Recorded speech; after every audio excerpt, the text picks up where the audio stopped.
सुबह 18 सितंबर 2025 एक आम सुबह थी। मुंबई की गलियों में रोज की तरह हलचल थी। लोग अपने अपने काम में व्यस्त थे और हर घर में एक नई शुरुआत की उम्मीद थी। सूरज की हल्की किरणें कमरे में बिखरी थीं, जैसे हर कोने को उम्मीद से भर रही हों। खिड़की से आती ताजी हवा में एक सुकून था, जो पूरे घर को शांत कर रहा था। अन्या सबसे पहले जागी, कबीर को देखकर मुस्कुरा दी। उसकी मुस्कान में एक मासूमियत थी, जैसे हर दिन की शुरुआत एक नए वादे के साथ हो रही हो। उनकी लाइफ छोटी छोटी खुशियों से भरी थी। कॉफी की खुशबू, टोस्ट की सुगंध और फुसफुसाए गए मजाक। हर सुबह की ये छोटी छोटी बातें उनकी दुनिया को खास बनाती थीं। कबीर की स्थिरता और अन्या की रंगीन मिजाज दोनों की दुनिया को खूबसूरत बनाते थे। एक दूसरे के विपरीत स्वभाव ने उनके रिश्ते को और मजबूत किया था। वे हर बात शेयर करते, ऑफिस की पॉलिटिक्स, वेब सीरीज और अपने सपने। उनके बीच कोई राज नहीं था। हर खुशी और चिंता साझा थी। मोबाइल फोन उनकी यादों का खजाना थे। सेल्फियां, चैट्स और प्यार भरी बातें। हर फोटो, हर मैसेज उनके रिश्ते की कहानी कहता था। उन्हें लगता था उनकी दुनिया सेफ है। डिजिटल दुनिया बस एक सहारा है।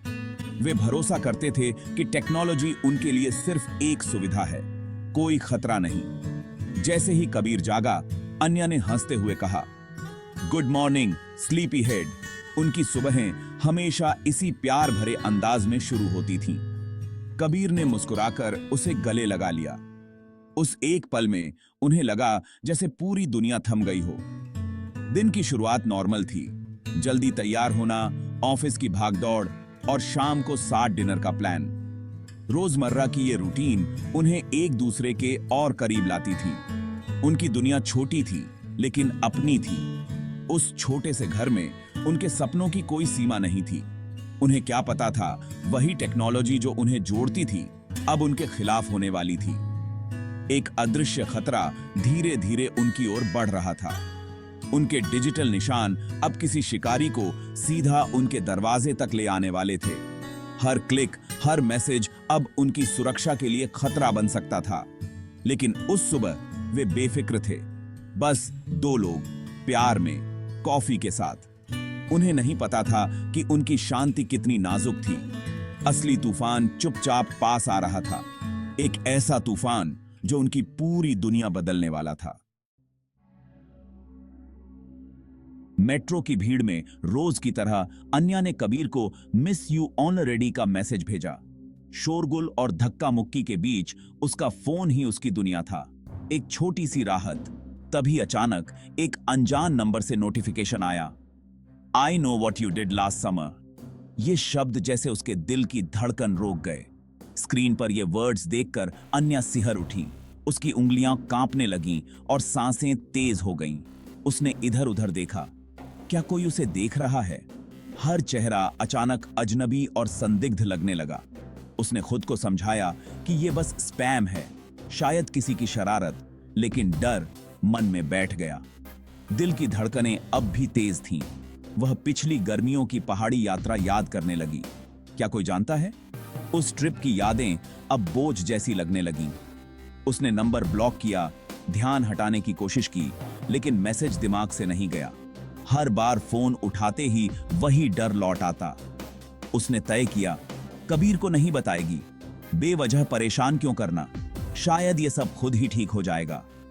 ऑफिस पहुंचने तक सब धुंधला सा लग रहा था, जैसे उसकी दुनिया में कोई हल्का सा झटका आ गया हो। हर नोटिफिकेशन पर उसका दिल बैठ जाता। अब हर वाइब्रेशन डर का नया संकेत बन गई थी। डिजिटल दुनिया जो हमेशा सेफ थी, अब डरावनी लगने लगी। अकेलेपन का एहसास और गहरा हो गया। उसने खुद को काम में झोंक दिया, फाइलों और ईमेल्स में उलझ गई, लेकिन डर का बीज बोया जा चुका था। अब वह हर पल उसके साथ था। उसकी परफेक्ट सुबह में पहली दरार पड़ चुकी थी। अब सब कुछ वैसा नहीं था जैसा पहले था। कॉन्फ्रेंस रूम में आन्या की प्रेजेंटेशन शुरू हुई। कबीर का ब्रेक अ लेग मैसेज उसे हिम्मत देता है। शुरुआती स्लाइड्स पर सब ठीक था। अचानक स्क्रीन पर उसकी और कबीर की प्राइवेट चैट्स आ गईं। कमरे में सन्नाटा छा गया। सहकर्मी घूर रहे थे। बॉस का चेहरा सख्त। अन्या ने स्क्रीन बंद करने की कोशिश की, लेकिन चैट्स सबके सामने थीं। और भी मैसेज ऊपर आते गए। उनकी निजी बातें अब सार्वजनिक थीं। यह उसकी सबसे बड़ी डिजिटल घुसपैठ थी। आईटी टीम ने प्रोजेक्टर बंद किया, लेकिन नुकसान हो चुका था। मीटिंग कैंसिल हो गई। आन्या शर्म और बेबसी में जड़ हो गई। उसकी निजी दुनिया अब सबके सामने बिखर चुकी थी। निजी और सार्वजनिक जिंदगी की सीमा बेरहमी से मिट गई थी। उसकी सुरक्षा की दीवार गिर चुकी थी। ऑफिस से घर का रास्ता आज जितना लंबा और भारी कभी नहीं लगा था। हर कदम जैसे बोझिल हो गया था और भीड़ के बीच भी अन्या खुद को बिल्कुल अकेला महसूस कर रही थी। अन्या सिर झुकाए चल रही थी, जैसे सब उसकी शर्मिंदगी और डर को पढ़ रहे हों। हर गुजरती गाड़ी, हर अजनबी चेहरा उसे और असहज कर रहा था। शहर की वही गलियां जो कभी जानी पहचानी लगती थीं, अब अजनबी और कठोर हो गई थीं। हर मोड़ पर सन्नाटा और डर पसरा था। उसने फोन बंद कर दिया। कबीर से भी बात नहीं करना चाहती थी। उसे लगा कोई भी उसकी बेचैनी नहीं समझ पाएगा। मेट्रो का डिब्बा अब उसे पिंजरे जैसा लग रहा था, जिसमें वह फंसी हुई थी। बाहर की रोशनी भी अब फीकी लग रही थी। ऑफिस की यादें, सहकर्मियों की नजरें, उनकी फुसफुसाहटें सब उसे डराती रहीं। उसे लगा जैसे सब उसकी कहानी जानते हों। घर पहुंची तो सूरज ढल रहा था। बिल्डिंग की लंबी परछाइयां और सन्नाटा उसे और डरावना लग रहा था। फ्लैट में घुसते ही तन्हाई की लहर छा गई। दीवारें भी जैसे उसकी बेचैनी को महसूस कर रही थीं। वह चुपचाप सोफे पर बैठ गई और आंसू खुद ब खुद बहने लगे। आज की थकान और डर ने उसे तोड़ दिया था। तभी लैपटॉप अपने आप ऑन हुआ। स्क्रीन पर एक डरावना मैसेज चमक रहा था। शो कैसा लगा? आगे और भी है। नीचे उसकी ताजा तस्वीर थी, घर लौटते वक्त की, जैसे कोई हर पल उसकी निगरानी कर रहा हो। तस्वीर का एंगल सामने वाली बिल्डिंग से था, जिससे साफ था कि कोई बहुत पास से उसे देख रहा था। ब्लैकमेलर अब सिर्फ डिजिटल नहीं, असली दुनिया में भी मौजूद था। अन्या की तन्हाई अब और गहरी हो गई थी। उस तस्वीर ने आन्या को दहशत में डाल दिया। अब यह सिर्फ डिजिटल नहीं, फिजिकल सर्विलांस थी। वह डर के मारे दीवार से जा लगी, खिड़कियां बंद कर दी। हर चीज, टीवी, घड़ी, स्मोक डिटेक्टर, अब जासूस लग रही थी। उसका फोन फिर बजा।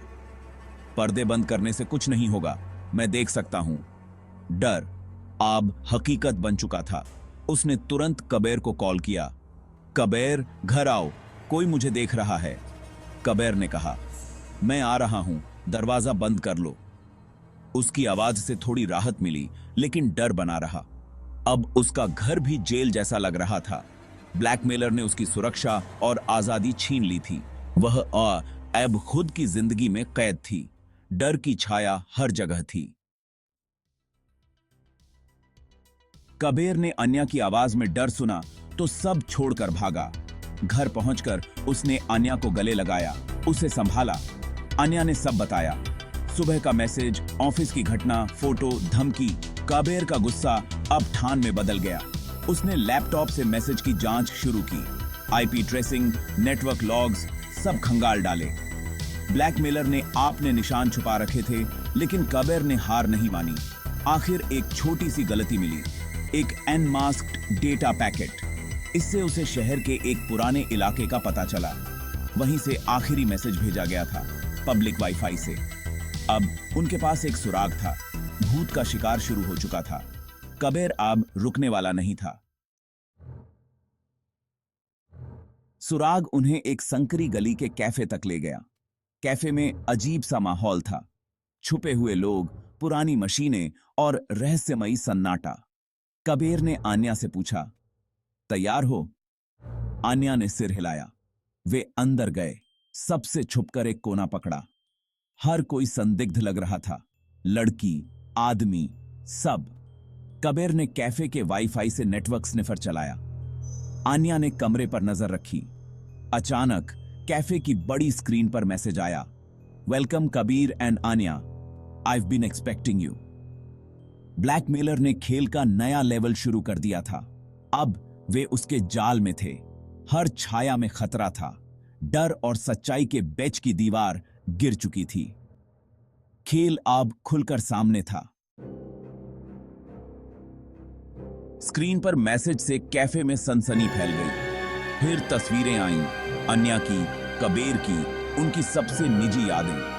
एक कोने से ताली बजती है, अंधेरे से रोहन निकलता है। अन्या की सांस थम जाती है। ये उसका पुराना दोस्त और एक्स कलीग है। रोहन, जिसे अन्या की रिपोर्ट पर कंपनी से निकाला गया था, वही ब्लैकमेलर था। रोहन बोला, सरप्राइज, तुमने मेरी जिंदगी बर्बाद की, अब तुम्हारी बारी है। स्क्रीन पर उनकी प्राइवेट चैट्स और तस्वीरें चलने लगती हैं। मैं चाहता था तुम वही फील करो, शर्म, बेबसी, डर। कबीर ने कहा, रोहन, ये पागलपन है। रोहन हंसता है, अब कंट्रोल मेरे पास है। वह फोन से लाइव फीड दिखाता है उनके घर की। ये तो बस शुरुआत है। To be continued.